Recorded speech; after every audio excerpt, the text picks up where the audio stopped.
আসসালামু আলাইকুম বন্ধুরা, আশা করি সবাই ভালো আছেন। 2026 সালের এই গ্রীষ্মে বিশ্ব দেখছে এক অদ্ভুত দৃশ্য, যে আমেরিকা তার বিশাল নৌবহর আর প্রযুক্তির দাপটে বিশ্ব শাসন করে, সেই পরাশক্তি আজ মাত্র 21 মাইল চওড়া এক জলপথের সামনে থমকে দাঁড়িয়েছে। হরমুজ প্রণালী এখন হয়ে উঠেছে পেন্টাগনের সবচেয়ে বড় মাথা ব্যথার কারণ।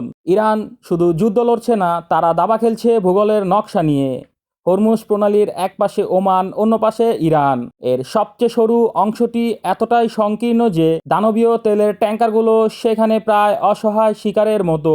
তেহরান খুব ভালো করেই জানে, আধুনিক যুদ্ধের হিসাব শুধু মিসাইলেই হয় না, সঠিক জায়গায় দাঁড়িয়ে থাকাটাও একটা বড় শক্তি।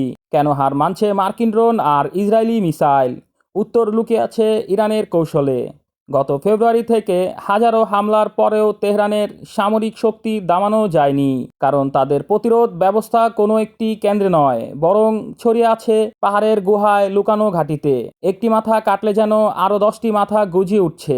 এক অদৃশ্য ও বিকেন্দ্রীকরণ প্রতিরক্ষার বলয়। জ্বালানি তেল বিশ্ব অর্থনীতির এই প্রাণরস এখন কার্যরত ইরানের হাতের মুঠোয়। ইরান প্রমাণ করে দিয়েছে যে লেবাননের যুদ্ধবিরতি হোক কিংবা আন্তর্জাতিক নিষেধাজ্ঞা শিথিল করা, যে কোনো দর কষাকষিতে হরমুজ প্রণালী তাদের তুরুপের তাস। বিশ্ববাজারকে জিম্মি করে নিজেদের রাজনৈতিক লক্ষ্য হাসিলের এই মাস্টার স্ট্রোক এর আগে আধুনিক ইতিহাস দেখা যায়নি। এদিকে ওয়াশিংটনের অন্দরমহলে চলছে তীব্র উত্তেজনা। প্রেসিডেন্ট ট্রাম্পের এই পরিচিতি, হুঙ্কার আর চিৎকার কি তবে কাজে আসছে না? ওমান উপসাগরে ইরানি জাহাজ জব্দ কিংবা নিখোঁজ যুদ্ধ বিমানের ক্রুদের নিয়ে মার্কিন প্রশাসনের অস্থিরতা আজ স্পষ্ট। একদিকে পেশিশক্তি প্রদর্শন চেষ্টা, অন্যদিকে বড় সংঘাতের ভয়ে পিছু হটা, সব মিলিয়ে এক অদ্ভুত দ্বিধায় হোয়াইট হাউস।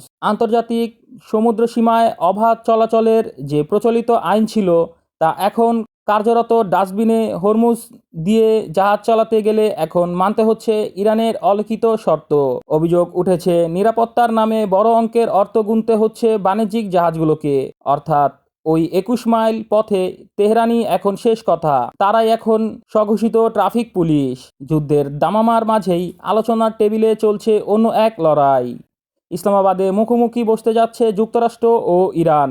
আমেরিকা চায় পারমাণবিক লাগাম, আর ইরান চায় তাদের আটকে থাকা কোটি কোটি ডলারের মুক্তি। ডক্টর জেনুস্টি এইচ সিহানের বিশ্লেষণ বলছে, ইরান বিশ্বকে নতুন এক পাঠ শেখালো, কিভাবে সামান্য ভৌগোলিক সুবিধাকে হাতিয়ার বানিয়ে মহাপ্রতাপশালী শত্রুকেও থমকে দেওয়া যায়। হরমুজ প্রণালী কেবল একটি সামুদ্রিক পথ নয়, এটি এখন আমেরিকার একিলিস হিল, সবচেয়ে বড় দুর্ঘটনা। সবাই ভালো থাকবেন, সুস্থ থাকবেন। আমাদের এই নতুন ভিডিও আসা পর্যন্ত আমাদের সাথেই থাকবেন। আমাদের চ্যানেলটি এখন সাবস্ক্রাইব করুন, ভিডিও লাইক করুন। ধন্যবাদ।